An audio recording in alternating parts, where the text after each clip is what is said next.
বাংলাদেশ গ্রাম police বাহিনীর স্বপ্ন যদি পূরণ করতে হয়, আপনাদের সকলকেই ঐক্যবদ্ধভাবে এগিয়ে আসতে হবে।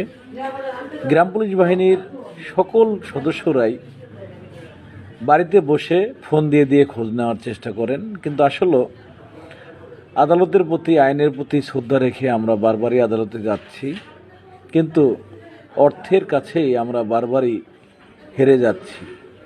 তো আপনাদের সকলকেই বলবো, গ্রাম পুলিশ সদস্যদের যদি স্বপ্ন পূরণ করতে হয়, তাহলে স্বপ্ন বাস্তবায়নের পথেই সকলকে হাঁটতে হবে।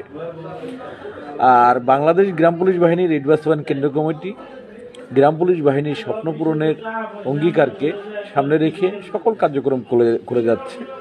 তো ইতিপূর্বেও আপনারা দেখেছেন, বিভিন্ন সংগঠনের বিভিন্ন আন্দোলনের ডাকে আমরা সাড়া দিয়েছি, তাদেরকে সাপোর্ট করেছি। বিনিময়ে তারা কিন্তু রিট বাস্তবায়ন কেন্দ্র কমিটির কোনো সহযোগিতা করেনি, বা মামলা রাষ্ট্রপক্ষের নিয়মিত আপিলটি শেষ করার জন্য কোনো পদক্ষেপ গ্রহণ করেনি, বা আমাদের পাশে এসে দাঁড়ায়নি। তাই আমরা আপনাদের সকলকেই বলতে চাই, সকলের জ্ঞাতার্থেই, বাংলাদেশ গ্রাম পুলিশ বাহিনীর রিট বাস্তবায়ন কেন্দ্র কমিটি আমরা আইনের প্রতি আস্থাশীল, শ্রদ্ধাশীল। আমরা কোনো আন্দোলনের প্রতি কোনো আস্থা রাখি না এবং কোনো আন্দোলনের পক্ষে নেই।